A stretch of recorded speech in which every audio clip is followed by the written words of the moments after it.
Bienvenue pour un nouveau numéro de 76 Le Mag, votre magazine tout en images du département de la Seine-Maritime. Ce mois-ci, nous sommes rendus au port de Fécamp sous un soleil radieux à la rencontre de ce voilier qui se trouve derrière moi, le voilier Scylla de l'association Wings of the Ocean, dont les bénévoles qui composent l'équipage sensibilisent le grand public à la lutte contre la pollution des océans. Vous l'aurez compris, on parlera beaucoup environnement, mais pas que. Je vous propose de découvrir le sommaire de votre magazine. Au sommaire ce mois-ci, Terre de Jeux 2024 nous emmène faire un petit tour de la Seine-Maritime à vélo dans le cadre de la semaine olympique et paralympique. Carnet d'Expo nous fera découvrir les magnifiques trésors de collectionneurs, ou plutôt d'une collectionneuse passionnée de costumes normands, Jacqueline Leguel.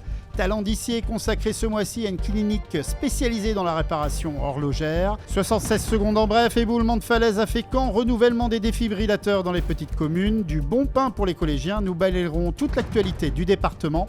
Et en fin d'émission, nous avons rendez-vous avec Otchen Oriema, la pop teintée de soul, au centre culturel Julio Bona à Lillebonne. On se retrouve toujours sur les quais du port de Fécamp, plus précisément dans le bassin Bérigny, où se trouve le voilier Scylla de l'association Wings of the Ocean. Une escale qui est prévue du 21 avril au 14 mai inclus. Il opère des opérations sur toutes les plages et littoraux des côtes françaises, des opérations de ramassage de déchets, mais aussi des opérations de sensibilisation du grand public à la lutte contre la pollution des océans. On va voir tout cela avec notre invité Théo Vesser, chef de projet Scylla. Mais avant, je vous propose de tourner une page d'actu du département en 76 secondes.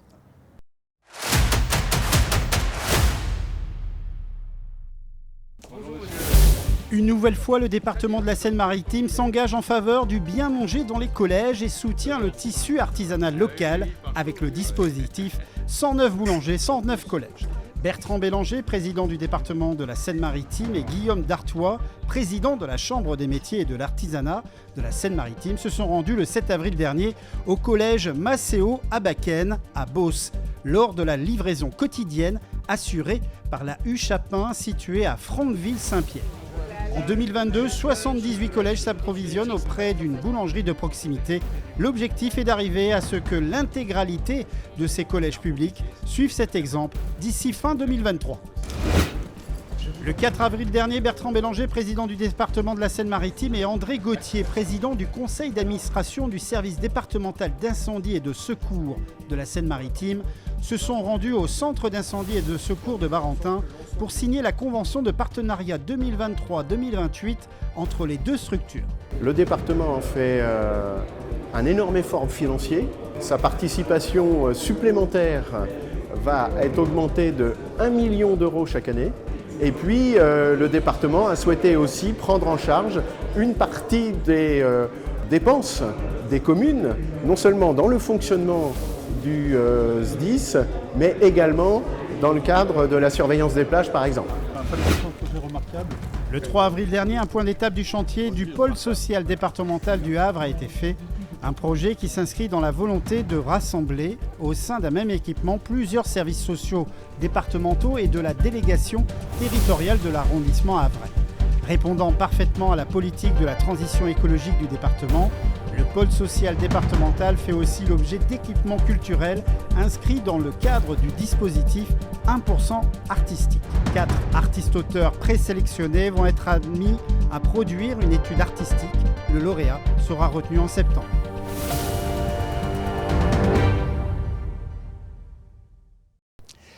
Ça y est, on est monté à bord du voilier Scylla pour rejoindre notre invité Théo Vesser. Vous êtes chef de projet de Scylla, du Scylla, de ce voilier. Bonjour Théo. Bonjour. Une première question, quelles sont les particularités de ce voilier de 28 mètres ? Alors on est sur un voilier d'expédition tout aluminium qui fait donc 28 mètres de long, 32 mètres de tirant d'air et 3,40 m sous la quille. Donc on ne peut pas rentrer dans tous les ports en France. C'est un gros voilier qui tient bien la mer et qui nous permet, nous, derrière, d'accueillir jusqu'à 12 bénévoles à bord pour mener nos missions, notamment à Fécamp. Et voilà, Fécamp, vous faites différentes escales sur le littoral et ce bateau, le public peut le visiter jusqu'au 14 mai inclus. Hein. Alors oui, effectivement, donc au-delà des actions de sensibilisation, notamment auprès des scolaires qu'on va accueillir à bord, on propose durant les week-ends, sur les après-midi de 14h30 à 17h, des visites du bateau qui durent environ une demi-heure à 40 minutes et qui nous permettent, nous, à la fois de montrer notre mode de vie à bord, mais surtout de mettre en avant les actions de l'association. Allez, on revient donc à cette mission première, on va dire, de ce voilier, c'est la lutte contre la pollution plastique notamment. Vous ne faites pas que sensibiliser le grand public, vous menez des actions et notamment des actions de ramassage. Comment ça s'organise ? Alors de notre côté, on va intervenir à la fois sur les zones littorales, donc ça peut être des plages, mais aussi le long des fleuves, de ruisseaux ou dans les zones urbanisées proches des plages. Parce qu'en fait, le constat, il est clair, c'est qu'il y a aujourd'hui 80% des déchets qu'on retrouve en mer qui viennent de la terre. Et donc l'idée, c'est d'intervenir avant qu'ils s'y retrouvent. Donc nous, on va faire du repérage à la fois en partenariat avec les municipalités, mais aussi avec nos petits yeux. Et derrière, intervenir avec nos équipes et puis inviter le public aussi à venir avec nous pour ces ramassages. Les chiffres sont impressionnants. En 2022, sur la côte atlantique, les 80 opérations que vous amenez de ramassage, vous avez ramassé 4,2 tonnes de déchets. Et depuis la création de l'association, en 2018, c'est 700 opérations pour près de 99 tonnes de déchets. C'est impressionnant. Vous, votre regard là-dessus, depuis ces opérations, depuis qu'on sensibilise ce public depuis un certain nombre d'années, est-ce que vous avez vu une amélioration ? Alors aujourd'hui, c'est une réponse qui est difficile.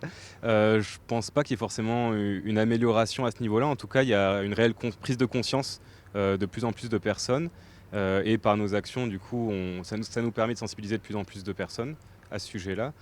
Aujourd'hui, on n'a pas suffisamment de recul. Et c'est par le biais justement d'analyse lors des ramassages des typologies de déchets qu'on va pouvoir trouver et de la quantification de ces déchets-là, qu'on va pouvoir réellement analyser cette évolution au cours des années. Nous, la spécificité, c'est qu'on est en itinérance, donc on n'a pas forcément le recul suffisant sur 3 semaines d'escale, mais on a des projets plus long terme, notamment sur le bassin d'Arcachon, l'étang de Thau et l'étang de Berre, où là, on reste pendant 7 à 8 mois sur le territoire et on revient pendant 3 à 5 ans pour réellement analyser l'évolution. Merci beaucoup Théo Wesser. Bonne escale, vous avez déjà pris un peu de couleur et le soleil sénomarin est assez violent, hein, vous allez le découvrir. Et on peut retrouver toutes les informations sur cet événement, sur cette escale, sur le site wingsoftheocean.com, rubrique événements. Maintenant, je vous propose de prendre votre vélo et de suivre les collégiens qui ont parcouru la Seine-Maritime durant la semaine olympique et paralympique.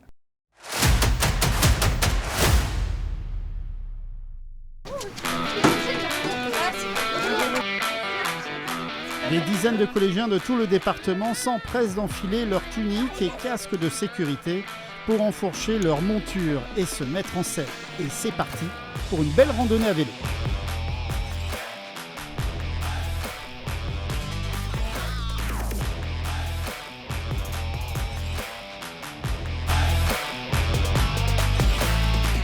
Dans le cadre de la semaine olympique et paralympique qui a lieu chaque année depuis 2017, cette année le thème c'était l'inclusion.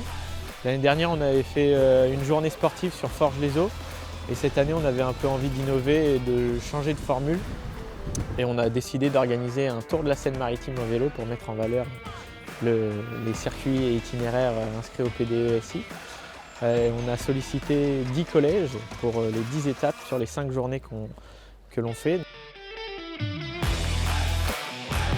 Je suis très contente d'avoir fait cette expérience avec toute la classe. Je suis très contente de faire cette sortie car on a pu profiter des paysages et un peu visiter la Seine-Maritime. La moitié du trajet, j'avais mal partout. Après, sinon c'était une bonne ambiance, c'était bien. On commençait à se fatiguer un peu, mais sinon le reste était bien avec les beaux paysages qu'il y avait. Ouais, il y avait un peu des bosses, des petites montées, mais en réalité ça va, mais vers le milieu, milieu fin, ça commençait déjà à piquer au niveau des cuisses. Ce matin, c'était plutôt pas mal car on s'est baladé, on a pu apprendre de nouvelles choses sur Côte-Bec-en-Caux. Moi, j'ai trouvé ça pas mal et voilà. Une dizaine d'étapes sur 5 jours de Forges-les-Eaux à l'hôtel du département, une initiative qui invite à l'effort. C'est très important parce que ça dynamise notre territoire. Ce sont des jeunes qui ont des envies, encadrés par nos services jeunesse et sport, qui ont vraiment œuvré pour garantir la sécurité au maximum sur ce parcours. Quand même 400 participants, des enseignants, le comité de cyclisme qui nous a donné un bon coup de main. Voilà, c'est vraiment montrer aussi que la Seine-Maritime, c'est un territoire de sport. Une 7e édition de la Semaine olympique et paralympique sous le signe de l'inclusion qui a tenu toutes ses promesses et donne déjà rendez-vous à l'année prochaine.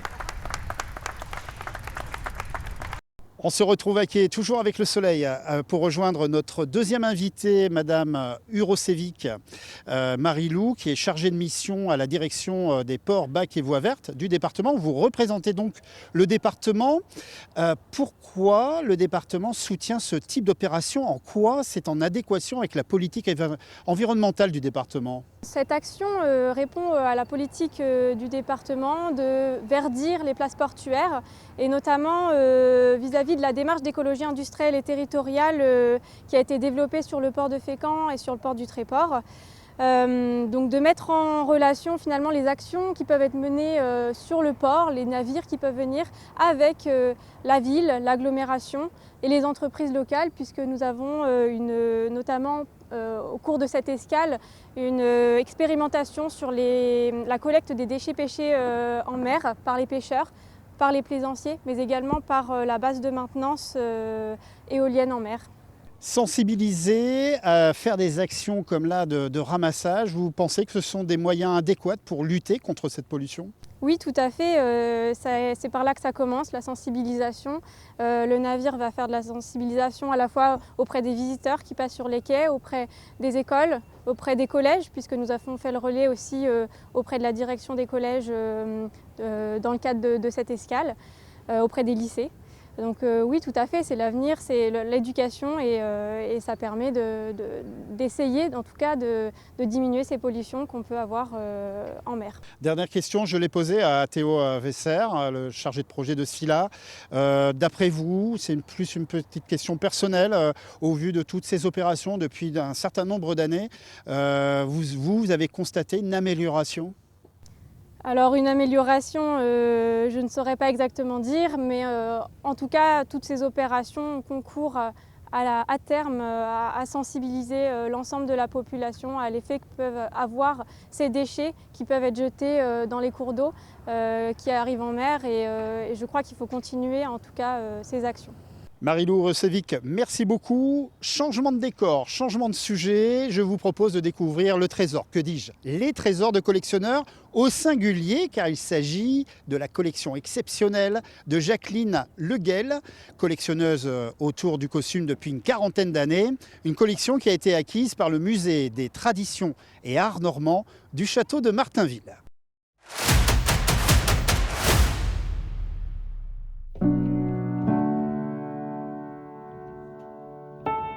En son sein, le château de Martinville, qui abrite le musée des traditions et arts normands, a décidé de rendre hommage à Jacqueline Leguel, une collectionneuse passionnée du costume régional normand, avec laquelle le musée travaille depuis plus de 30 ans.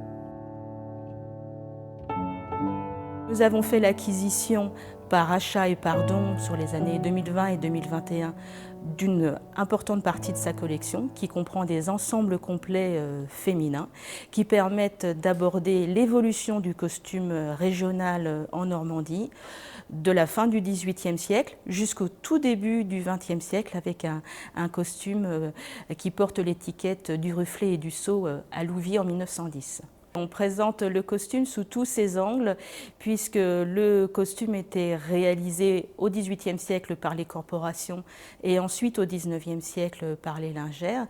C'est un travail de confection très long et effectivement sur la pelisse qui est derrière moi sur le plateau tournant, eh bien, on a un travail de plissé extraordinaire sur le devant de la pelisse mais également sur la capuche. Le costume était une sorte d'apparat, hein. Il était le reflet d'identité sociale de la femme. Donc il devait être vu sous tous ses angles, jusqu'à la coiffe, bien sûr.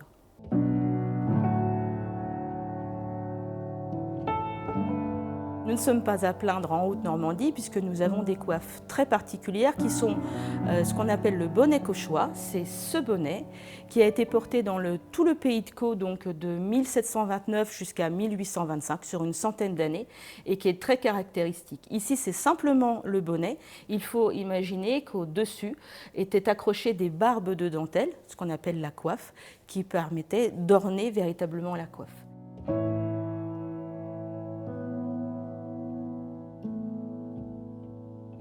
La dernière section de l'exposition permet un prolongement en fait après la fin du costume régional, à la fin du XIXe siècle dans les campagnes normandes, d'évoquer le costume bourgeois porté en ville, mais également dans les campagnes par certaines classes sociales bourgeoises telles qu'Emma Bovary, qui s'inspirent des gravures de mode qui sont largement diffusées parmi la bourgeoisie au XIXe siècle, environ une quarantaine de magazines de mode à l'époque, dont on s'inspire. Et dans le costume bourgeois, on porte à peu près 5 à 6 tenues différentes par jour avec autant d'accessoires. Donc en fait, dans ces vitrines, c'est ce qu'on a voulu montrer, la diversité des accessoires, les éventails, les ombrelles, les châles, bien sûr, et les bourses. Donc Emma Bovary s'en inspire, mais toutes les femmes, bien sûr, dans les milieux bourgeois du XIXe siècle, rentrent dans un carcan aussi. Hein. La mode aussi est un carcan pour la femme, puisque en milieu bourgeois, on porte le corset, contrairement au milieu populaire. Et donc on évoque dans la toute dernière salle, au 3e étage du musée, pour les plus courageux, les dessous féminins notamment.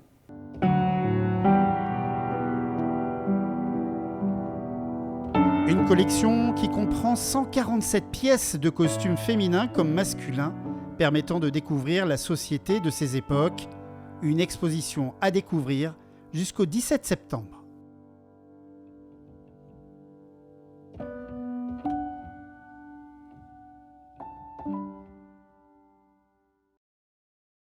L'association Wings of the Ocean opère sur toutes les côtes françaises. Ici, à Fécamp, l'équipage du Scylla a organisé des ateliers zéro déchet, des ciné-débats pour les écoles et des opérations de ramassage de déchets sur les plages, notamment celle sur la plage de Fécamp le 26 avril dernier et sur la plage d'Yport le 29 avril dernier. Des opérations concrètes qui participent à la protection des océans, mais aussi à protéger la biodiversité marine et l'écosystème naturel des littoraux. Et nous aurons l'occasion d'en reparler lors de la prochaine Armada qui va se dérouler le 8 au 18 juin puisque l'Armada s'en est emparée de cette thématique environnementale et la protection des océans. Intéressons-nous maintenant à un talent cénomarin. Samuel est horloger, il a baptisé son entreprise à la bonne heure et répare montres et horloges d'hier et d'aujourd'hui. C'est le talent d'ici de ce mois-ci, la clinique spécialisée dans la réparation horlogère.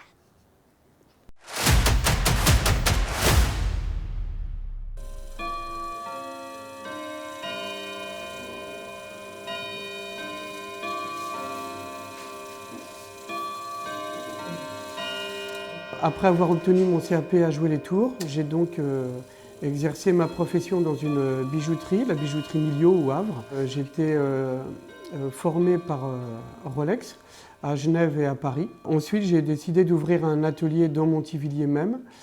Et puis, à la suite d'une autre fermeture d'un confrère, j'ai décidé de reprendre aussi son atelier.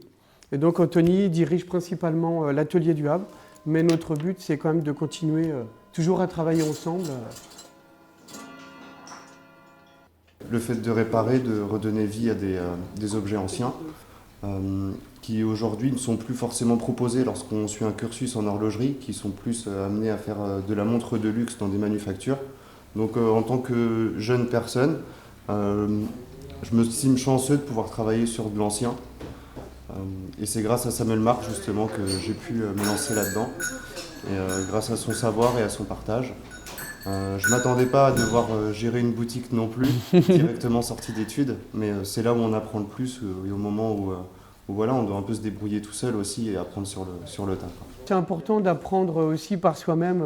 C'est aussi une de ces erreurs qu'on apprend. Hein. Je pense que ça fait partie de l'apprentissage. Je considère qu'Anthony est toujours en apprentissage d'ailleurs. Hein. Pour ma part, Anthony, voilà, C'est quelqu'un qui a des connaissances, il connaît énormément de choses.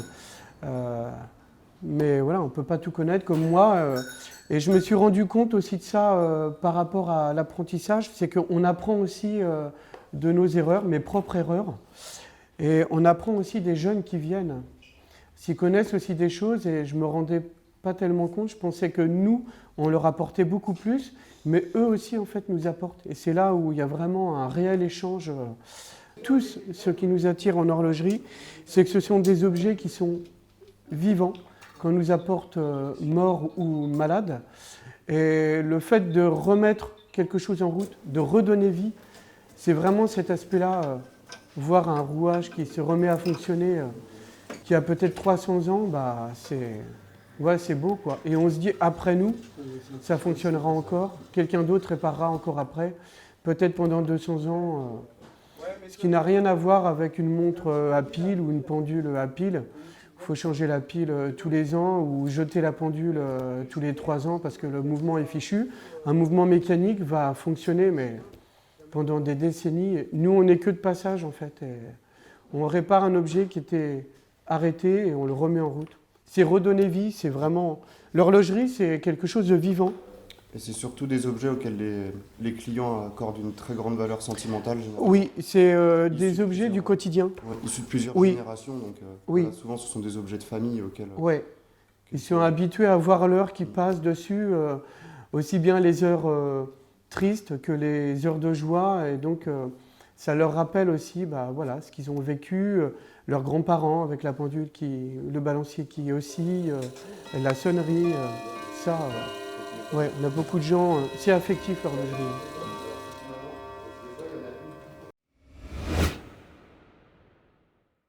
Si vous voulez visiter le SILA, c'est encore possible jusqu'au 14 mai inclus. C'est bientôt la fin de notre émission.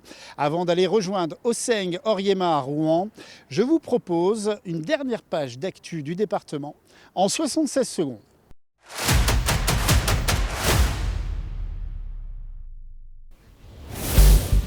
25 870 € et 2 centimes, c'est la recette record provenant de la vente des burgers Sénomarin réalisés sur le stand du département lors du dernier salon international de l'agriculture.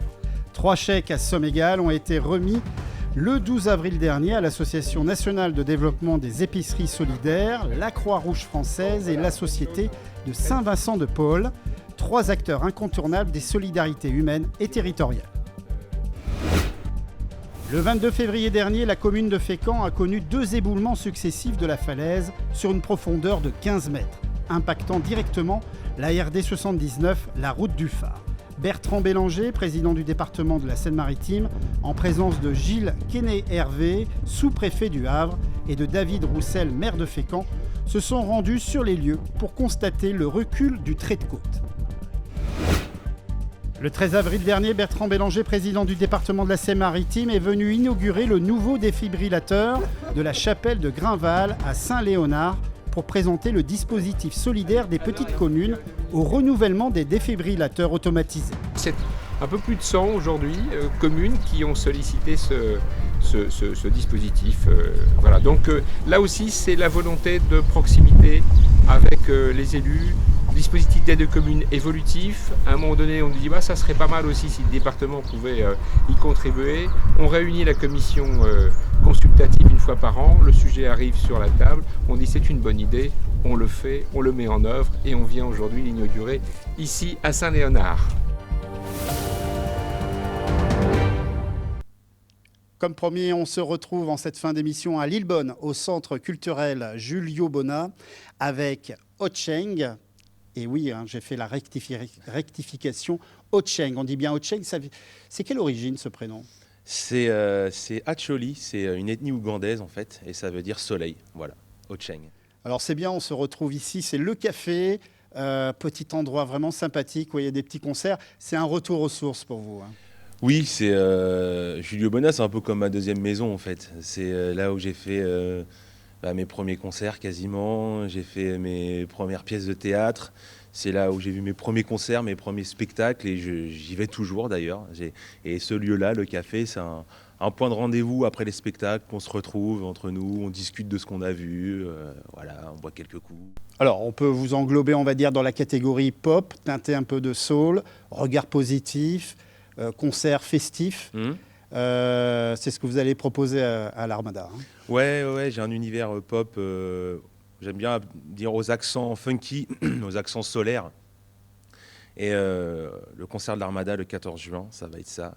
On va essayer de faire un show où c'est la fête, parce que j'aime bien quand même quand c'est la fête sur scène, quand ça bouge, quand on communique avec les gens, comme je le disais.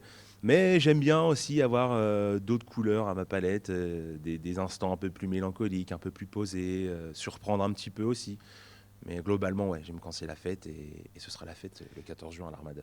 Quel morceau acoustique vous allez nous interpréter pour cette fin de magazine ? Je vais vous interpréter mon titre « Je sais pas ». Que j'ai écrit avec le parolier François Belgrine, qui est un parolier qui a bossé avec énormément de monde dans la pop française, en France et tout. Et ce titre parle de ma difficulté à faire des choix dans la vie. C'est un vrai trait de caractère chez moi. Et pour tout et n'importe quoi. Je peux mettre 30 minutes à choisir entre des pépitos ou des BN. Enfin, c'est infernal. Depuis tout petit, je mettais 3 plombs à choisir une paire de chaussettes, mais véritablement. Et donc, on a trouvé ça rigolo d'en faire une chanson. C'est ce qui me caractérise vraiment. C'est pour ça que je sais pas. C'est toujours ça, une de mes phrases récurrentes. Bon, en tout cas, moi, ce que je sais, c'est que vous allez nous l'interpréter. Oui. On va voir un petit extrait de cette magnifique chanson en acoustique. Auchan, je vous laisse aller rejoindre cette petite scène donc, du café ici à Lillebonne, au centre culturel de Julio Bonnat. Nous, on se retrouve très vite pour un nouveau numéro de 76 Le Mag. Le mois prochain, on va s'approcher de l'Armada et ça sera vraiment un très grand moment. Pour l'instant, on écoute Auchan et on se retrouve le mois prochain en pleine forme. Entre deux chaussettes, entre deux couleurs, entre deux recettes, entre deux coups de cœur, ne me demande pas de choisir. Me demande pas de te dire. Entre deux parfums de glace et entre deux films, Nike ou Adidas, whisky ou gin, ne me demande pas de choisir. Me demande pas de te dire. Alors si je t'aime ou pas, si c'est elle ou toi, qu'est-ce qu'il faut répondre, tu crois? Je sais pas, ne me demande pas de choisir ce qui me va. Tu ne vois pas tout ce à quoi faut dire non. La ville ou la campagne, Prince ou Bruno Mars, Italie ou l'Espagne. Ne me demande pas TikTok ou Instagram, à la maison ou sur Mars, en ferry ou à voile. J'abuse peut-être un peu, mais c'est pas vraiment un jeu. Ne me donne pas le choix, ça me rend trop souvent nerveux.